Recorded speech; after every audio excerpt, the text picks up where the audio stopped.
ज्ञान motivation trick में आपका दिल से स्वागत है। वीडियो को लाइक करके सब्सक्राइब जरूर कीजिएगा। चलते हैं वीडियो की ओर। बुरे कार्य करने वाला व्यक्ति इस संसार में तो शोक मनाता ही है, वह अगले जन्म में भी शोक मनाता है, वह दोनों में शोक मनाता है। जब वह अपने काम की बुराई देखता है तो वह दुख में डूब जाता है। दुनिया नहीं जानती कि हम सभी का अंत यहीं पर होना है, लेकिन जो लोग इस सत्य को जानते हैं उनके सारे झगड़े एक ही बार में खत्म हो जाते हैं। विश्वास के बिना आप कहीं भी नहीं पहुंच सकते, इसलिए अगर आप धर्म को पाना चाहते हैं तो विश्वास बहुत जरूरी है। अस्तित्व का पूरा रहस्य है डर से मुक्त हो जाना। कभी भी इस बात से ना डरें कि आपका क्या होगा, किसी पर भी निर्भर ना रहें। जिस वक्त आप सभी तरह की मदद को इनकार कर देते हैं, आप आज़ाद हो जाते हैं। सच्चाई के रास्ते पर चलते हुए इंसान दो ही तरह की गलतियां कर सकता है। एक ये कि रास्ते पर आखिर तक ना चलना, और दूसरा ये कि शुरुआत ही ना करना। जो व्यक्ति जीवन में केवल सुखों की तलाश करता है, जिसकी इंद्रियां अनियंत्रित हैं, जो खाने के लिए जीता है, वह आलसी है और कमजोर है। लालच उसको उसी प्रकार से गिराता है जैसे कि तूफान एक कमजोर पेड़ को गिरा देता है। खुशी, अच्छे स्वास्थ्य और बीती बातों को भुला देने से ज्यादा कुछ नहीं है। जो व्यक्ति क्रोधित होने पर अपने गुस्से को संभाल सकता है, वह उस कुशल ड्राइवर की तरह है जो कि एक तेजी से भागती हुई गाड़ी को संभाल लेता है। और जो ऐसा नहीं कर पाते, वे केवल अपनी सीट पर बैठे हुए दुर्घटना की प्रतीक्षा करते रहते हैं। सारे बुरे कार्य मन के कारण ही होते हैं। अगर मन ही बदल जाए तो क्या बुरा कार्य हो सकता है। अगर व्यक्ति से कोई गलती हो जाती है तो कोशिश करें कि उसे दोहराएं नहीं, उसमें आनंद ढूंढने की कोशिश न करें, क्योंकि बुराई में डूबे रहना दुख को न्योता देता है। जीभ एक तेज चाकू की तरह होती है, ये बिना खून निकाले ही मारती है। जिसका मन एकाग्र होता है वही चीजों को उनके सही स्वरूप में देख पाता है। किसी जंगली जानवर की अपेक्षा एक कपटी और दुष्ट मित्र से अधिक डरना चाहिए, क्योंकि जानवर तो बस आपके शरीर को नुकसान पहुंचा सकता है, पर एक बुरा मित्र आपकी बुद्धि को नुकसान पहुंचा सकता है। हमें अपने द्वारा की गई गलतियों की सजा तुरंत भले न मिले, पर समय के साथ कभी न कभी अवश्य मिलती है। जिस तरह से एक तीर बेचने वाला अपने तीर को सीधा करता है, उसी तरह से एक समझदार व्यक्ति खुद को साध लेता है। व्यक्ति खुद ही अपना सबसे बड़ा रक्षक हो सकता है, और कौन उसकी रक्षा कर सकता है। अगर आपका खुद पर पूरा नियंत्रण है तो आपको वह क्षमता हासिल होगी जिसे बहुत ही कम लोग हासिल कर पाते हैं। शांतिप्रिय लोग आनंद का जीवन जीते हैं, उन पर हार या जीत का कोई प्रभाव नहीं पड़ता। नफरत को नफरत से नहीं मिटाया जा सकता, नफरत को केवल प्यार ही मिटा सकता है। आपके पास जो कुछ भी है उसे बड़ा चढ़ाकर मत बताइए, और ना ही दूसरों से ईर्ष्या कीजिए। जो दूसरों से ईर्ष्या करता है उसे मन की शांति नहीं मिलती। शांति भीतर से आती है, बाहर इसकी तलाश करना व्यर्थ है। हम अपने विचारों का ही परिणाम हैं। मन ही सब कुछ है। जो हम सोचते हैं हम वही बन जाते हैं। स्वयं को जीतना दूसरों को जीतने से ज्यादा मुश्किल काम है। अपने शरीर को स्वस्थ रखना आपका कर्तव्य है, वरना आप अपने मन को मजबूत और स्पष्ट नहीं रख पाएंगे। अगर आध्यात्मिक मार्ग पर चलने के लिए आपको कोई साथी नहीं मिलता है तो अकेले ही चलिए। अपना मन अच्छे कार्यों को करने में लगाएं, इसे बार बार करें और आप देखेंगे कि आप खुशी से भर जाएंगे।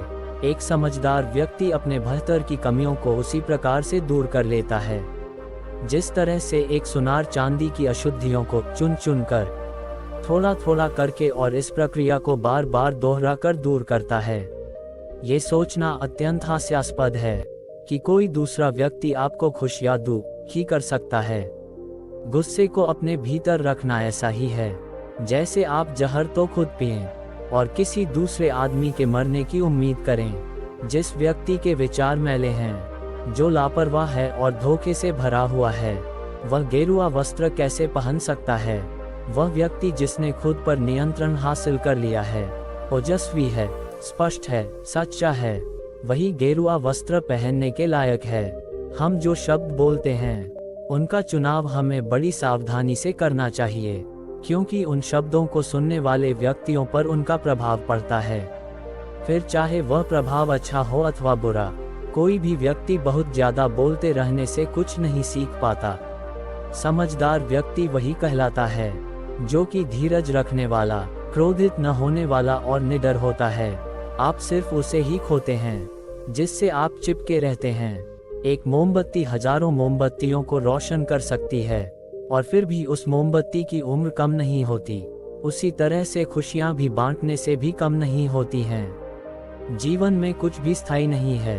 बीते हुए कल को जाने दीजिए, भविष्य को जाने दीजिए, वर्तमान को भी जाने दीजिए और अपने अस्तित्व की सीमाओं से बाहर झांक कर देखिए। जब आपका मन पूरी तरह आज़ाद होता है तो आप जीवन मृत्यु को उसके सही स्वरूप में देख पाते हैं। शांतिप्रिय लोग आनंद से जीवन जीते हैं और उन पर हार या जीत का कोई प्रभाव नहीं पड़ता। 1000 लड़ाई जीतने से अच्छा है अपने आप को जीतना, फिर जीत तुम्हारी है। इसे तुमसे कोई नहीं ले सकता, न ही स्वर्गदूतों द्वारा, न ही राक्षसों द्वारा, न ही स्वर्ग या नरक में। अपने बराबर या फिर अपने से समझदार व्यक्तियों के साथ सफर कीजिए। मूर्खों के साथ सफर करने से अच्छा है अकेले सफर करना। जो व्यक्ति स्वयं से सच्चा प्यार करता है वह कभी दूसरे व्यक्ति को चोट नहीं पहुंचाता है। देखते समय सिर्फ देखें, सुनते समय केवल सुनें, महसूस करते समय सिर्फ महसूस करें और सोचते समय केवल सोचें। यही वास्तविक कर्म है। कोई भी व्यक्ति सिर मुंडवाने से या फिर उसके परिवार से या फिर एक जाति में जन्म लेने से संत नहीं बन जाता। जिस व्यक्ति में सच्चाई और विवेक होता है वही धन्य है, वही संत है। बीता हुआ समय बीत चुका है, भविष्य अभी दूर है। वर्तमान पल ही वह समय है जिसमें आप जी सकते हैं। दुनिया हमेशा से प्रशंसा करने और दोष निकालने का रास्ता ढूंढती आई है। यही होता आया है और यही होता रहेगा। अगर आपको मेरी तरह बांटने की शक्ति के बारे में पता होता तो आप कभी भी बिना बांटे हुए भोजन नहीं करते। अगर कोई काम करने लायक है तो उसे पूरे मन से करो, तभी उसमें सफलता प्राप्त होगी। जिस तरह से लापरवाह रहने पर घास जैसी नरम चीज की धार भी हाथ को घायल कर सकती है, उसी तरह से धर्म के असली स्वरूप को पहचानने में हुई गलती आपको नरक के दरवाजे पर पहुंचा सकती है। घृणा घृणा से नहीं, प्रेम से खत्म होती है। यह शाश्वत सत्य है। असली समस्या यह है कि आपको लगता है कि फलां काम को करने के लिए अभी आपके पास बहुत समय है। अराजकता सभी जटिल बातों में निहित है। परिश्रम के साथ प्रयास करते रहो।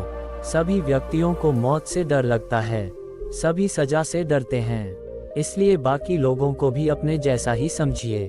खुद किसी जीव को ना मारें और दूसरों को भी ऐसा करने से मना करें। ज्ञानी व्यक्ति कभी नहीं मरते और जो ना समझ हैं वे तो पहले से ही मरे हुए हैं। किसी जंगली जानवर की अपेक्षा एक कपटी और दुष्ट मित्र से अधिक डरना चाहिए, क्योंकि जानवर तो बस आपके शरीर को नुकसान पहुंचा सकता है, पर एक बुरा मित्र आपकी बुद्धि को नुकसान पहुंचा सकता है। अपना उद्धार स्वयं ही करें, दूसरों पर निर्भर न रहें। पूरी दुनिया में इतना अंधेरा नहीं है कि वह एक मोमबत्ती की रोशनी को मिटा सके। अगर आपकी दिशा सही है तो फिर चिंता की बात नहीं। आपको बस इतना करना है कि आप चलते रहें। एक वफादार, गुणी, प्रतिष्ठित और धनी व्यक्ति जो भी जगह चुनता है वहां उसका सम्मान किया जाता है। दर्द तो तय है, यह आपके हाथ में नहीं है। हाँ, दुखी होना या न होना आपके हाथ में अवश्य है। एक जागे हुए व्यक्ति को रात बड़ी लंबी लगती है, एक थके हुए व्यक्ति को मंजिल बड़ी दूर नजर आती है। सच्चे धर्म से बेखबर मूर्खों के लिए जीवन मृत्यु का सिलसिला भी उतना ही लंबा प्रतीत होता है। अंत में यही चीज सबसे ज्यादा मायने रखती है कि आपने कितनी अच्छी तरह से प्रेम किया, अपने जीवन को कितना भरपूर जिया और आपने कितनी गहराई से लोगों की त्रुटियों को माफ किया। आप चाहे कितने ही पवित्र शब्द पढ़ लें, आप चाहे कितने ही पवित्र शब्द बोल लें, लेकिन जब तक आप उन्हें अपने जीवन में नहीं उतारते उनका कोई लाभ नहीं है। संसार में कोई भी चीज कभी भी अकेले मौजूद नहीं होती। हर एक चीज का संबंध तमाम दूसरी चीजों से होता है। आप चाहे कितने ही पवित्र शब्द पढ़ लें, आप चाहे कितने ही पवित्र शब्द बोल लें, लेकिन जब तक आप उन्हें अपने जीवन में नहीं उतारते उनका कोई लाभ नहीं है। जीवन की यात्रा में विश्वास आपको पोषण देता है। अच्छे काम एक घर की तरह हैं, ज्ञान दिन की रोशनी की तरह है, और सजगता आपको सुरक्षा देती है। यदि मनुष्य शुद्ध जीवन जीता है, तो कोई चीज उसे नष्ट नहीं कर सकती।